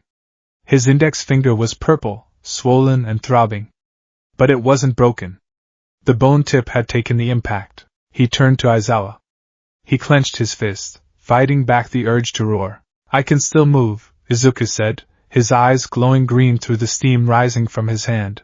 Aizawa looked at the device. 705.3 meters. 0.1 meters further than Bakugo. Aizawa's expression changed. The boredom vanished. A wide, terrifying grin spread across his face. Ho! The gatekeeper's verdict. What the hell? Bakugo lunged. He didn't think. He just reacted. Seeing Deku surpass him, not just in points, but in raw power, shattered his worldview. Tell me what's going on, DKU. You bastard! Explosions popped in his palms as he sprinted toward Izuku. Izuku flinched, raising his arms. Threat, the frames signaled. Engage. Suddenly, the scarf wrapped around Bakugo. It tightened instantly, binding his arms and mouth. Bakugo struggled, but the material was rigid as steel. Argmmph. Stop it, Aizawa said. He was holding the other end of the scarf. His hair was floating again. Don't make me use my quirk so much. I have dry eye. He glared at Bakugo. We're wasting time. Next up, he released Bakugo. The blond boy stumbled back, rubbing his arms. He shot a look of pure venom at Izuku, but he didn't attack again. The fear of Aizawa, and perhaps the lingering fear of the Titan, held him back. The rest of the tests passed in a blur. Izuku managed average scores on sit-ups and toe touches. Finally, they gathered around Aizawa for the results. The total scores, Aizawa announced. I won't bother reading them out. Just look at the hologram. He projected the list. 1. Yairo Zumomo. 2. Todoroki Shoto. 3. Bakugo Katsuki. 18. Midoriya Izuku. 21. Mineta Minoru. Izuku stared at the number. 18th. He wasn't last. He breathed out, a long hiss of steam escaping his lips. He hadn't realized he was holding his breath. By the way, Aizawa said, turning off the projector. The expulsion was a lie. Huh? The class screamed. It was a logical ruse to draw out your maximum potential. I knew it. Yairo sighed. It was obvious. That was a little nerve-wracking, Cyril whispered. Aizawa turned to walk away. As he passed Izuku, he paused. Midoriya. Izuku stiffened. Yes, sir, you passed, Aizawa said quietly. But barely. That power of yours, it's violent. It's messy. Today you controlled it. But the moment you slip, the moment that thing makes a decision you don't agree with, I'll be there to stop you. He looked Izuku in the eye. Don't make me regret letting a monster into my classroom. Aizawa walked away, trailing his scarf. Izuku stood there, the cool evening wind hitting his face. He looked at his bruised finger. Monster, the word stung. But he was still here. He was still standing in the grounds of UA. Midoriya! Uraraka ran over. You were amazing! That finger flick was so cool. Does it hurt? A little, Izuku smiled weakly. Hey, Ida approached. Your finger appears swollen. We should escort you to the nurse's office. I'm fine, really, Izuku said. And he was. He could already feel the bone knitting, the swelling going down. The heat was working. As they walked back to the changing rooms, Izuku looked at his shadow stretching long across the grass. It looked distorted. Bulky. The gatekeeper had let him in. But now, he was inside the walls. And he had to prove that he belonged there, not as a beast to be caged, but as a hero to be trusted. Hunger, the frame whispered, sensing the upcoming battles. Later, Izuku whispered back. We'll eat later. The cafeteria at UA High was a marvel of logistical engineering, designed to feed hundreds of superpowered metabolisms efficiently. For lunch rush, the cook hero, it was usually a joyous procession of culinary delight. Today, however, lunch rush looked concerned. He watched as the green-haired boy from Class 1A returned to the counter for his fourth serving of katsudon. The boy, Midoriya, wasn't just eating, he was fueling. There was a mechanical, desperate rhythm to the way he consumed the food. More rice, please, Izuku asked, his voice polite but strained. Of course, little listener. Fuel for the fire. Lunch rush chirped, piling a mountain of rice onto the tray. Izuku bowed and retreated to his table. He sat down heavily, the bench creaking under him.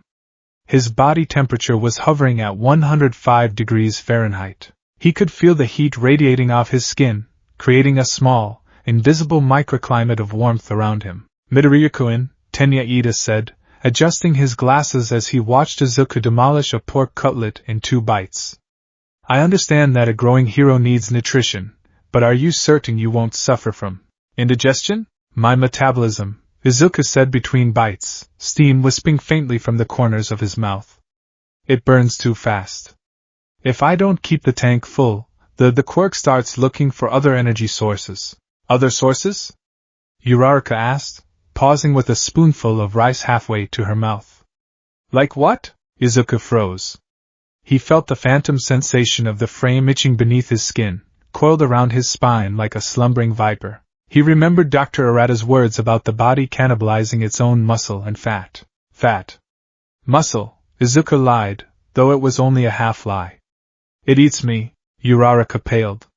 That's hardcore, Deku-kun. It creates a unique challenge for hero work, Ida analyzed, waving a hand.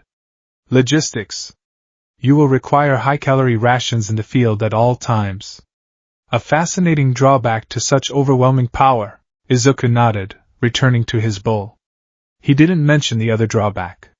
He didn't mention the aggression. Since the entrance exam, the voice, the instinctual drive of the Titan frame, had been quiet, lulled by the exhaustion of the tests. But being here, surrounded by so many powerful quirks, so many potential threats, it was waking up. He looked across the cafeteria.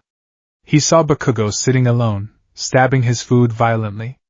He saw Todoroki, cool and aloof, eating soba. Competition, the frame whispered. Dominance. Izuku clenched his chopsticks until they snapped. Oh no! Uraraka gasped. Here, take mine.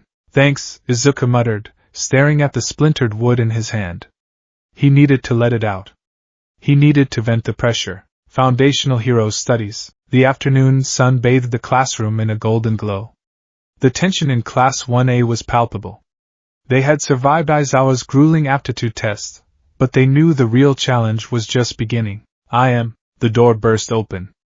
A massive, caped figure leaned into the room, striking a pose that seemed to suck all the oxygen out of the air. Coming through the door like a normal person, it's All Might. Kaminari cheered. Wow, he really is a teacher. Ajiri added, look at that Silver Age costume. So retro. Izuku felt a spike of genuine joy pierce through the fog of his anxiety. All Might. His mentor. The one person who knew what he was carrying. All Might marched to the podium, his signature smile blazing. Foundational Heroes Studies. For this class, we'll be building your heroic foundation through various trials. Let's jump right in. He pulled a card from his pocket. The Trial of Battle. Battle. Bakugo's voice cut through the room, sharp and eager. Izuku saw the blond boy's shoulders tense, and to go with that, All Might pointed to the wall, which began to slide open, revealing rows of numbered suitcases. You need these. Costumes made based on your quirk registrations and requests. The class erupted in cheers. Get changed and meet me at ground beta. The dressing room. Izuku opened his case, number 18. He had spent hours agonizing over the design.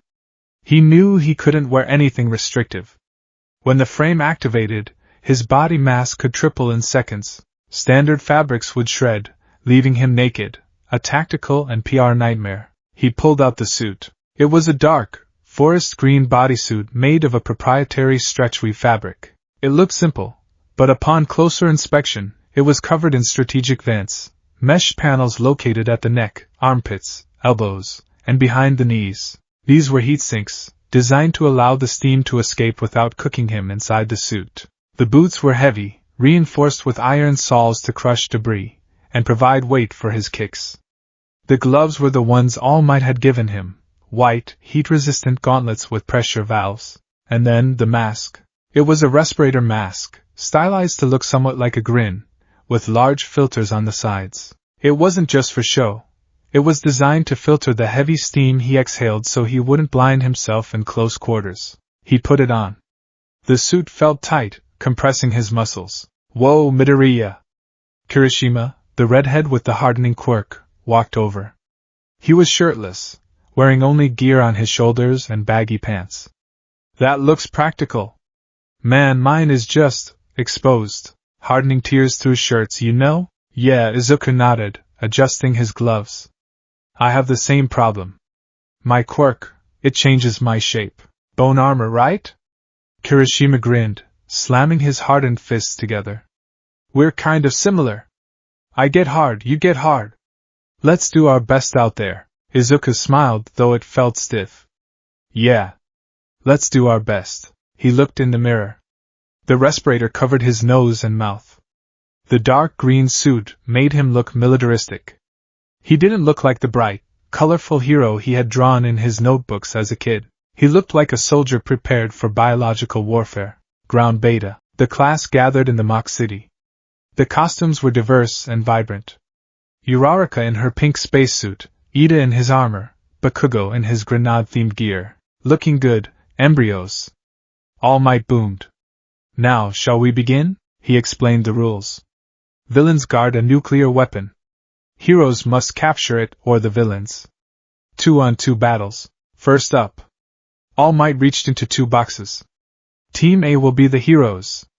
Team D will be the villains. Izuku froze. Team A Midoriya Izuku Uraraka Ochako. Team D, Bakugo Katsuki Ida Tenya. Fate, it seemed, had a cruel sense of humor. Izuku felt a gaze burning into the back of his skull. He turned. Bakugo was staring at him. The look wasn't the usual explosive anger.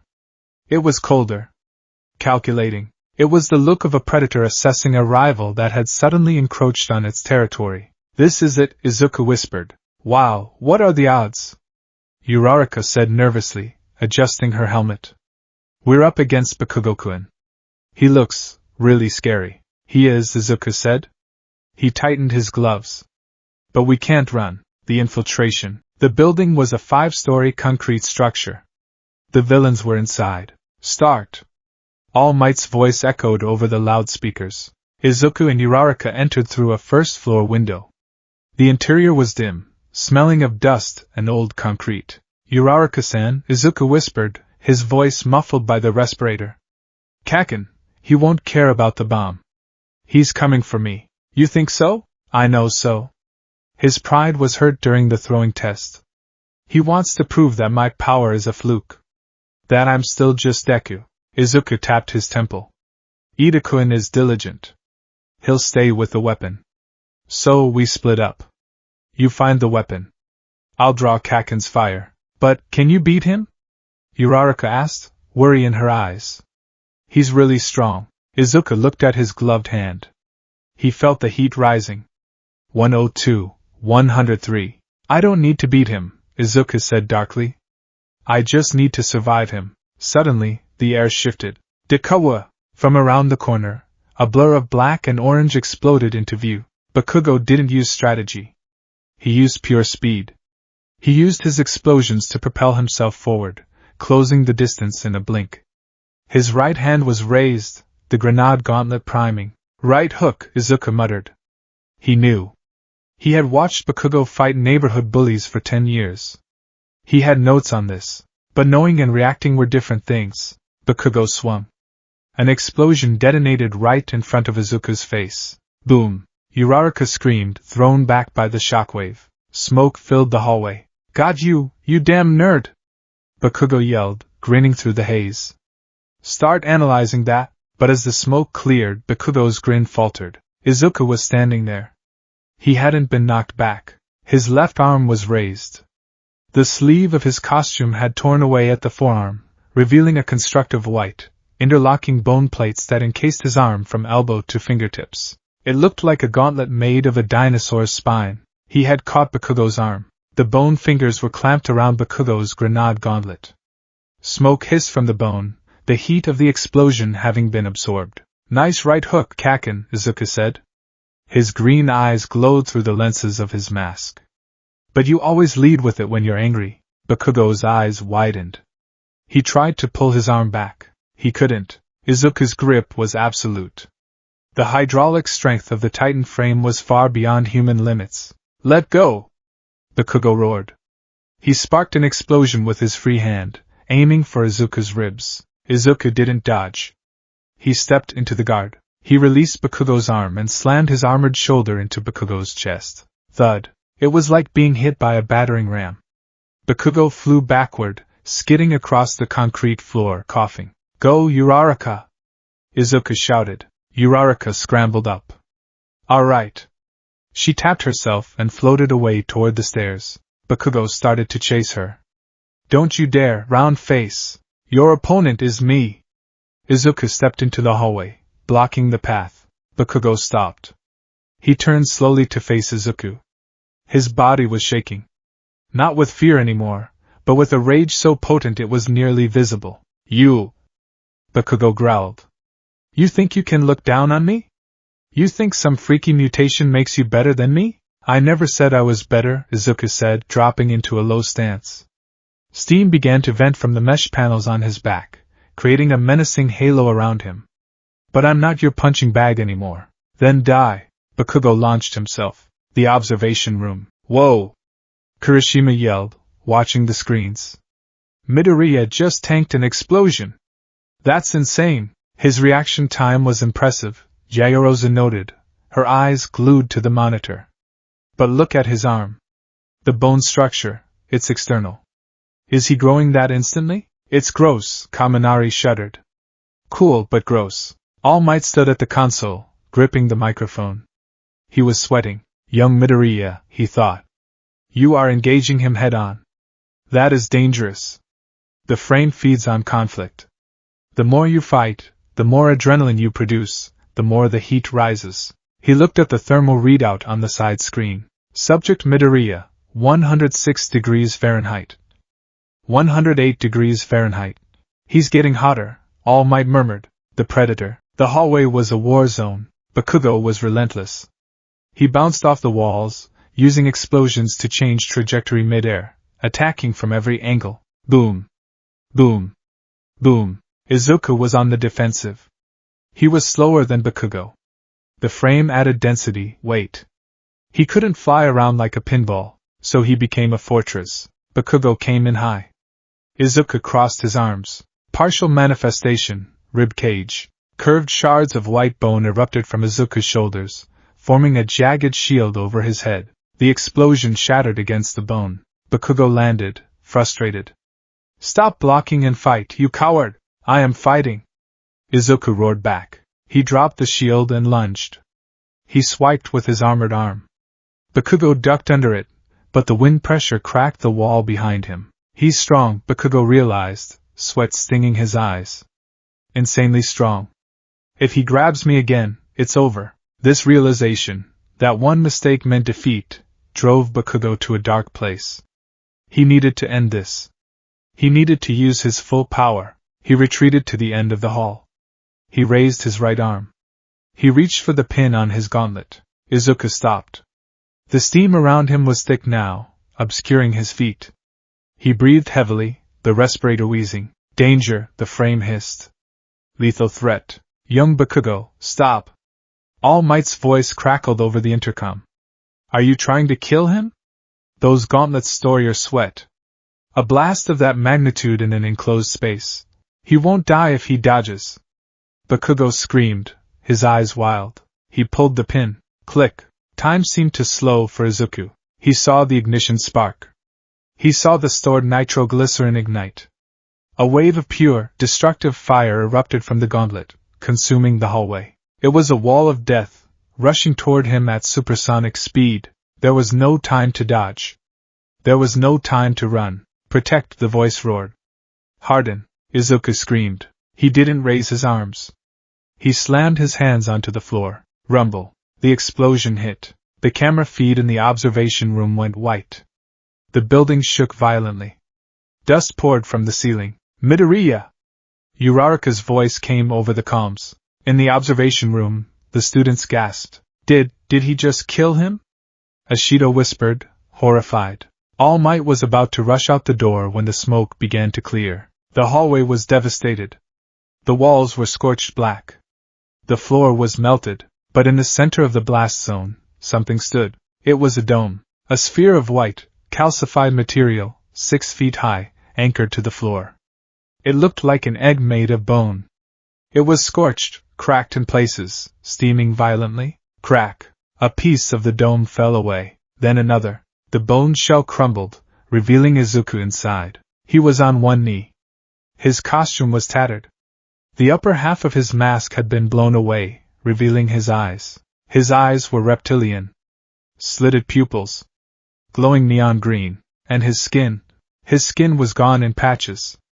On his face, his neck, his chest, where the bone hadn't fully formed in time, red, raw muscle was exposed. Wisps of steam hissed from the raw flesh as it began to knit together before their eyes. Bakugo stood at the other end of the hall, panting, his arm numb from the recoil. He stared at the figure emerging from the bone egg. You! Bakugo whispered. You monster! Izuku stood up. He looked at his arms. They were fully encased in Titan armor now, heavy, jagged, monstrous. He looked at Bakugo. The rationality was slipping. The heat was at 112 degrees. The fever dream was taking over. Is that all? Izuku asked. His voice was distorted. Deep. Guttural. It sounded like two voices speaking at once, one human, one ancient. Bakugo stepped back. For the first time in his life, Katsuki Bakugo took a step back in a fight. Stay back! Bakugo yelled, sparking his hands. Izuku walked forward. Thud. Thud. The floor cracked under his weight. You want to be a hero, Kaken? Izuku growled, steam pouring from his mouth like dragon fire. Heroes don't kill. He broke into a run. It wasn't the speedy dash from before. It was a charge. A stampede. Bakugo panicked. He fired explosions, pop, pop, pop, hitting Izuku's chest, his face. Izuku didn't even blink. The armor absorbed the shock. The raw muscle regenerated the burns instantly. He closed the distance. Bakugo tried to maneuver around him, to use a stun grenade. Izuku's tail, a skeletal appendage that had formed from his coccyx during the hardening, whipped around and slammed into Bakugo's side. Gah! Bakugo folded, the wind knocked out of him. Izuku grabbed him by the collar of his costume. He lifted him one-handed, slamming him against the scorched wall. Let me go! Bakugo kicked, shouted, exploded against Izuku's arm. Izuku brought his face close to Bakugo's. The heat was unbearable. Bakugo felt like he was being held by a volcano. Look at me, Izuku hissed. Bakugo looked. He saw the slit pupils. He saw the absolute lack of hesitation. I'm not the pebble anymore, Izuku whispered. I'm the landslide. Bite him, the voice suggested sweetly. Crush the throat. Izuku's jaw unhinged slightly. His teeth looked sharper. He felt the urge rising, a tidal wave of predatory instinct. No! Izuku shouted, not at Bakugo, but at himself. He slammed his other fist into the wall next to Bakugo's head. Crash! The impact shook the entire building. Deku-kun! Uraraka's voice crackled in his earpiece. I'm at the weapon. But Ida has stripped the room. There's nothing to float. I can't get close. Izuku froze. He blinked. The slit pupils widened, returning to round. The red haze lifted slightly. He looked at Bakugo, who was trembling in his grasp. What am I doing? Izuku thought. I'm losing it. I'm scaring him. He needed to end this. Not as a monster, but as a hero. Uraraka, Izuku said into the comms, his voice straining to sound human. Grab onto something. What? Just grab onto a pillar. Now. Izuku looked up at the ceiling. They were on the 3rd floor. The weapon was on the 5th. Sorry, Kaken, Izuku said. He dropped Bakugo. Bakugo fell to his knees, gasping for air, clutching his ribs. Izuku crouched low. He channeled every ounce of steam, every ounce of heat into his legs and his right arm. The armor on his arm expanded, shifting, growing vents. Detroit. He didn't punch Bakugo. He punched the air, aiming directly upward through the hole in the ceiling caused by the blast, aiming for the floors above. Smash! Boom! The air pressure cannon fired. It tore through the ceiling of the 3rd floor. It tore through the floor of the 4th. It tore through the floor of the 5th. The entire building groaned. Windows shattered on every level. Up on the 5th floor, Ida was monologuing. You cannot defeat me, hero! For I am Choi. The floor beneath him exploded. The air pressure turned the room into a wind tunnel. Debris flew everywhere. Ida was knocked off his feet, spinning in the air. The weapon, the papier-mâché bomb, was blasted into the air by the updraft. Now Uraraka, clinging to a pillar for dear life, saw the debris floating. She saw the bomb spinning. Comet home run! She grabbed a piece of concrete column and swung it like a bat. It hit the scattered debris, ricocheting toward the weapon. She leaped, touched the weapon, and hugged it. Captured! She screamed. Hero team wins! All Might's voice boomed over the speakers. The aftermath. The silence in the building was heavy. Izuku stood amidst the wreckage of the hallway.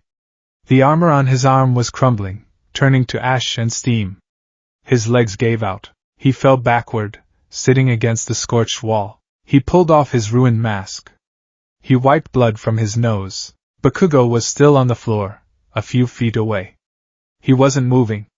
He was just staring at the floor. Kaken, Izuku wheezed. Bakugo didn't answer. His hands were shaking. You! Bakugo's voice was barely a whisper. You were going to eat me. What? Izuku flinched. No! I wasn't. I saw your eyes. Bakugo looked up. Tears of frustration and genuine terror were brimming in his eyes. You looked at me like I was food. Like I was nothing. Izuku felt a cold stone settle in his stomach. He reached out a hand. Don't touch me. Bakugo scrambled back, hitting the opposite wall. He stood up, stumbling. Don't you ever touch me. He turned and ran. He ran down the stairs, away from the fight, away from Izuku. Izuku let his hand fall. I won, Izuku whispered to the empty, burned hallway. So why does it feel like I lost? The review. Back in the monitoring room, the atmosphere was subdued. Izuku stood in the back, leaning against the wall. He had been given a new tracksuit, but he still smelled of smoke. Uraraka was beside him, looking concerned. Bakugo stood in the opposite corner, silent, his eyes shadowed. All Might cleared his throat. Well, an intense battle. Despite the damage to the building, the hero team wins. He looked at the class. Does anyone have feedback? Yayorozu raised her hand instantly. Yes, young Yayorozu. To be frank, she said, her voice steady but critical. Bakugo acted irrationally. He launched a lethal attack indoors. He abandoned the objective due to a personal grudge. She turned to Izuku. And Midoriya. While his defense was impressive, his conduct was disturbing. Izuku flinched. He baited Bakugo, Yayorozu continued.